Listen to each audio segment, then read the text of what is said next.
আসসালামু আলাইকুম। আজকে আমরা যে বিষয়টা নিয়ে আলোচনা করবো সেটা হচ্ছে ভার্টিব্রা। তো আমরা জানি ভার্টিব্রা সাধারণত মোটা দাগে 5টা ভার্টিব্রা আছে, 5 ধরনের। এটা হচ্ছে থোরাসিক, আর এটা হচ্ছে সার্ভাইকাল, আর এটা হচ্ছে লাম্বার, আর এটা হচ্ছে স্যাক্রাম, আর এটা হচ্ছে কোকিস। তো স্যাক্রাম এবং কোকিস সেটা সাধারণত ফিউশন হয়ে যায় এবং সেটা আমরা আলাদাভাবে বুঝতে পারি। কিন্তু অন্যান্য যেই 3 ধরনের ভার্টিব্রা, এটা হচ্ছে থোরাসিক, সার্ভাইকাল এবং লাম্বার। তো এগুলো কীভাবে চিনবো? থোরাসিক চেনার সিস্টেম হচ্ছে এখানে ফ্যাসেট পাওয়া যায়। থোরাসিক চিনবো কীভাবে? ফ্যাসেট দ্বারা। তারপরে যদি বলা হয় যে সার্ভাইকাল কীভাবে চিনবো, ওটা হচ্ছে আমাদের ফোরামেন্টাম ট্রান্সভার্সারিয়াম পাওয়া যায়। তাহলে সার্ভাইকাল কি পাওয়া যায়? ফোরামেন্টাম ট্রান্সভার্সারিয়াম, অর্থাৎ ট্রান্সভার্স প্রসেসের সাথে ফোরামেন আলাদাভাবে, 2টা ফোরামেন আমরা বেশি পাবো। তারপর হচ্ছে যদি বলা হয় যে লাম্বার, সেখানে আমরা লাম্বার ভার্টিব্রা চেনার নিয়ম হচ্ছে ওখানে আমরা ম্যামিলারি প্রসেস পাবো। তো এই যে এই ভার্টিব্রা, এটা একটা থোরাসিক ভার্টিব্রা। তো থোরাসিক ভার্টিব্রা আমরা কীভাবে চিনবো? ফ্যাসেট দ্বারা। তো ফ্যাসেট, এখানে কি ফ্যাসেট পাবো? উপরে পাবো হচ্ছে, আচ্ছা, এটা হচ্ছে একটা টিপিক্যাল ভার্টিব্রা। তো টিপিক্যাল ভার্টিব্রার উপরে ফ্যাসেট হচ্ছে একটা ডেমি ফ্যাসেট পাবো, নিচে পাবো একটা ডেমি ফ্যাসেট, এবং এই যে ট্রান্সভার্স যে প্রসেস, এখানের মধ্যে একটা ফুল ফ্যাসেট পাবো। তাহলে আমরা থোরাসিক, টিপিক্যাল ভার্টিব্রা চিনবো 2টা ডেমি ফ্যাসেট, একটা আপার ডেমি ফ্যাসেট, একটা লোয়ার ডেমি ফ্যাসেট, আর হচ্ছে ট্রান্সভার্স প্রসেসে একটা ফুল ফ্যাসেট, 2টা ডেমি ফ্যাসেট, একটা ফুল ফ্যাসেট দ্বারা।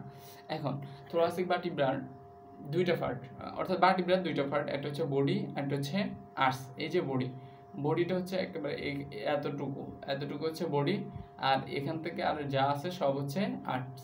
অ্যান্টিরিয়রলি যা আছে, অ্যান্টিল্যাটারালি সব হচ্ছে বডি, এবং পিছনে যা আছে সবই হচ্ছে আর্স। তো এখন এই বডিটিকে বলা হয় এটা লং বোন, মডিফাইড লং বোন। আর ফুল ভার্টিব্রাকে বলা হয় ইরেগুলার বোন। এখন এই যে বডির মধ্যে 2টা সারফেস আছে, একটা হচ্ছে অ্যান্টেরোল্যাটারালি সারফেস, একটা হচ্ছে অ্যান্টেরোল্যাটারালি সারফেস। আর এই যে ভিতরে এই যে এই পাশে যে এরিয়াটা, এই পাশে যেই সারফেসটা, সেটাকে বলা পোস্টেরিয়র সারফেস। অ্যান্টেরোল্যাটারাল সারফেসে একটা লিগামেন্ট অ্যাটাচ হয়, যেটাকে বলা হয় অ্যান্টেরিয়র লঙ্গিচুইডাল লিগামেন্ট, এবং পোস্টেরিয়র যে সারফেস, এখানে একটা লিগামেন্ট অ্যাড হয়, যেটাকে বলা হয় পোস্টেরিয়র লঙ্গিচুইডাল লিগামেন্ট। তারপরে এই যে যদি 2টা আমরা ভার্টিব্রা অ্যাড করি, 2টা ভার্টিব্রা যখন অ্যাড করব, এই যে 2টা ভার্টিব্রা অ্যাড করলে এই জায়গার মধ্যে যে জায়গাটা হয় তাকে বলা ইন্টারভার্টিব্রাল জয়েন্ট, এবং ইন্টারভার্টিব্রাল জয়েন্টের মধ্যে কি থাকে? ইন্টারভার্টিব্রাল ডিস্ক থাকে। তো ইন্টারভার্টিব্রাল ডিস্ক এটা কার্টিলেজ দিয়ে তৈরি হয়। আমরা যদি কার্টিলেজ মোটা দাগে বলি, সেখানে আছে ধরেন ইলাস্টিক কার্টিলেজ থাকে, ফাইব্রাস কার্টিলেজ থাকে, তারপরে হচ্ছে ইলাস্টিক, ফাইব্রাস এবং হাইলিন। তো আমাদের এই যে এই ইন্টারভার্টিব্রাল জয়েন্টে যেই কার্টিলেজটা আমরা পাবো, অর্থাৎ ইন্টারভার্টিব্রাল ডিস্কে আমরা যে কার্টিলেজটা পাবো, সেটা হচ্ছে একটা ফাইব্রাস কার্টিলেজ। তারপরে হচ্ছে আমরা এবার আর্চে যাই। তো এটা হচ্ছে বডি এবং এটা হচ্ছে আর্চ। তো বডি এবং আর্চ এই 2টা কি দিয়ে তৈরি হয়, কি দিয়ে একসাথে হয়? সেটা হচ্ছে ফেডিকল। এই যে জায়গাটা, বডি এবং আর্চ যে জায়গাটা দিয়ে অ্যাটাচ হয়, সেটাকে বলা হয় ফেডিকল। সেটাকে কি বলা হয়? ফেডিকল। তো এই যে ফেডিকলের মধ্যে 2টা নচ পাওয়া যায়, একটা হচ্ছে সুপিরিয়র ভার্টিব্রাল নচ, একটা হচ্ছে সুপিরিয়র ভার্টিব্রাল নচ।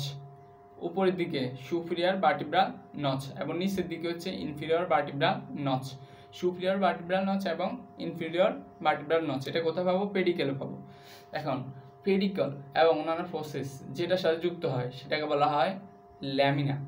এই 2টা, এই একটা ল্যামিনা, এই আরেকটা ল্যামিনা, 2টা ল্যামিনা। এই 2টা ল্যামিনা, এটার মধ্যে একটা লিগামেন্ট অ্যাড হয়। এই লিগামেন্টটার নাম হচ্ছে লিগামেন্টাম ট্রান্সভার্সারিয়াম,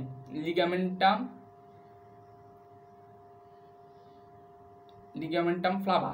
এই যে লিগামেন্ট, এটাকে বলা হয় লিগামেন্টাম ফ্লাভা। এটা একটা ইউলো লিগামেন্ট, ইউলো বর্ণের, সেজন্য একে বলা হয় এই লিগামেন্টাম ফ্লাভা। তবে ইম্পর্টেন্ট যে ব্যাপারটা, সেটা হচ্ছে আমরা জানি এই লিগামেন্টটাও কিন্তু কার্টিলেজ দিয়ে তৈরি হয়, কিন্তু এই লিগামেন্টটা হচ্ছে একটা ইলাস্টিক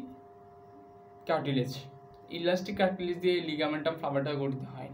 ইলাস্টিক কার্টিলেজ। দুইটা ভার্টিব্রার মধ্যে ইন্টারভার্টিব্রাল ডিস্ক, সেখানে যে কার্টিলেজ সেটা ছিল ফাইব্রাস কার্টিলেজ, বাট এখানে হচ্ছে ল্যামিনার মধ্যে যেই অ্যাটাচটা হয় যেই লিগামেন্টটা সেটা হচ্ছে একটা ইলাস্টিক লিগামেন্ট। তারপর হচ্ছে কি কি প্রসেস পাওয়া যায় এখানে, যেটা এটা হচ্ছে স্পাইনাল প্রসেস। আর এই দুই পাশে যে দুইটা একটা এগুলোকে বলা হয় ট্রান্সভার্স প্রসেস, এবং উপরে যে দুইটা এটা বলা হয় আর্টিকুলার প্রসেস।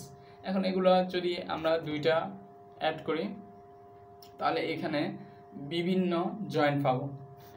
এখানে পাবো দুইটা স্পাইনাল, তাহলে ইন্টার স্পাইনাল জয়েন্ট, দুইটা ট্রান্সভার্সের মধ্যে ইন্টার ট্রান্সভার্স জয়েন্ট, দুইটা ল্যামিনার মধ্যে ইন্টারল্যামিনার প্রসেস, ইন্টারল্যামিনার জয়েন্ট, তারপরে দুইটা আর্টিকুলার প্রসেস। এটার মধ্যে যেই জয়েন্টটা পাবো তাকে বলা হয় zygapophyseal joint, not interarticular process, এটাকে বলা হয় zygapophyseal joint. Interarticular joint না, এটা হচ্ছে জাইগোফেসিয়াল জয়েন্ট। দুইটা আর্টিকুলার প্রসেসের মধ্যে হচ্ছে জাইগোফেসিয়াল জয়েন্ট। তো এই যে ট্রান্সভার্স যে প্রসেস, এখানে একটা ফ্যাসেট আমরা পাই। তো এখানে সাধারণত প্রসেস পাওয়া যায় স্পাইনাল প্রসেস একটা, ট্রান্সভার্স প্রসেস পাওয়া যাচ্ছে দুইটা, আর আর্টিকুলার প্রসেস উপরে দুইটা পাচ্ছি, একটা দুইটা, এবং নিচে একটা দুইটা। তাহলে আমাদের ট্রান্সভার্স প্রসেস যেগুলা এগুলা, আর্টিকুলার প্রসেস পাচ্ছে 6টা, ট্রান্সভার্স প্রসেস 2টা, তাহলে কত 6টা, এবং স্পাইনাল প্রসেস একটা, তাহলে 7টা আমরা প্রসেস পাচ্ছি। তো এবার হচ্ছে এগুলা কোথা থেকে, এই যে ভার্টিব্রা এটা কোথা থেকে ডেভেলপ করবে, এটা হচ্ছে সোমাইট থেকে, এবং সোমাইটটা হচ্ছে ল্যাটেরাল ফ্লেট মেসোড্রাম। তাহলে এই যে ভার্টিব্রা এটা ডেভেলপ হয় কোথা থেকে, সোমাইট থেকে। এবং সোমাইটটা হচ্ছে কি হচ্ছে ল্যাটেরাল ফ্লেট মেসোড্রাম। তারপরে এই যে এটা ডেভেলপ করছে, ডেভেলপে কোনো অ্যাবনর্মালিটি হয়েছে কিনা, তো এই বলা হয় ডেভেলপমেন্টাল অ্যানোমালিয়া। এই ডেভেলপমেন্ট অ্যানোমালিয়া, এটার মধ্যে একটা আছে স্পাইনাল বাইপিনা, অর্থাৎ অ্যাবনর্মালিটি স্পাইনাল বাইপিনা, দুইটা স্পাইনে ভাগ হয়ে যায়, এটাকে বলা হয় স্পাইনাল বাইপিনা। এটার মধ্যে আবার বিভিন্ন টাইপ আছে, যেমন কোপালটা, সিস্টের মধ্যে আছে ম্যানকোমাইসিল। তো এখন এটা আমরা ভার্টিব্রা নিয়ে কথা বলছি, টিপিক্যাল থোরাসিক ভার্টিব্রা। কিন্তু এই যে ভার্টিব্রা, থোরাসিক ভার্টিব্রা তো 2 থেকে 8 হচ্ছে টিপিক্যাল থোরাসিক ভার্টিব্রা। অন্যান্যগুলো কীভাবে বুঝবো, এই টিপিক্যাল যেগুলো 1 নম্বর যে ভার্টিব্রা, সেখানে আমরা বলছি টিপিক্যালের ক্ষেত্রে দুইটা ডামি ফ্যাসেট পাচ্ছে, একটা আছে আপার ডামি ফ্যাসেট আর হচ্ছে লোয়ার ডামি ফ্যাসেট, আর হচ্ছে ট্রান্সভার্স প্রসেসে একটা ফুল ফ্যাসেট পাচ্ছি, তাহলে দুইটা ডামি ফ্যাসেট একটা ফুল ফ্যাসেট। কিন্তু আমাদের যে 1 নম্বর সেটা হচ্ছে এটিপিক্যাল থোরাসিক ভার্টিব্রা, সেক্ষেত্রে কি হয়, সেক্ষেত্রে উপরে যেটা এটা ফুল ফ্যাসেট হয়, এবং নিচে ডেমি ফ্যাসেট থাকে ট্রান্সভার্স প্রসেসের ফ্যাসেট, অর্থাৎ দুইটা ফ্যাসেট পাবো আমরা, এবং নিচে একটা ডেমি ফ্যাসেট পাবো। অর্থাৎ এই ক্ষেত্রে ফার্স্ট যে থোরাসিক ভার্টিব্রা, এক্ষেত্রে আমরা দুইটা ডেমি ফ্যাসেটের পরিবর্তে একটা ডেমি ফ্যাসেট পাচ্ছি আর দুইটা ফ্যাসেট পাচ্ছি। এখন 9 আর 10 এটা কীভাবে চিনব, 9 আর 10 নিচের যেই ফ্যাসেটটা এটা অনেকটা লং হয়, তা থেকে বোঝা যায়। এবং 11 এবং 12 নাম্বার এটিপিক্যাল ভার্টিব্রা, ওইটা চিনার বুদ্ধি হচ্ছে এখানে যে ট্রান্সভার্স প্রসেস, এর মধ্যে কোনো ফ্যাসেট পাওয়া যাবে না। হলে 11 এবং 12 এগুলোর ক্ষেত্রে ট্রান্সভার্স প্রসেসে কোনো ফ্যাসেট পাওয়া যাবে না। এই ক্ষেত্রে আমরা এভাবে চিনতে পারবো কোনটা এটিপিক্যালের কোনটা কি, এর মাধ্যমে আমাদের ভার্টিব্রার পড়া শেষ।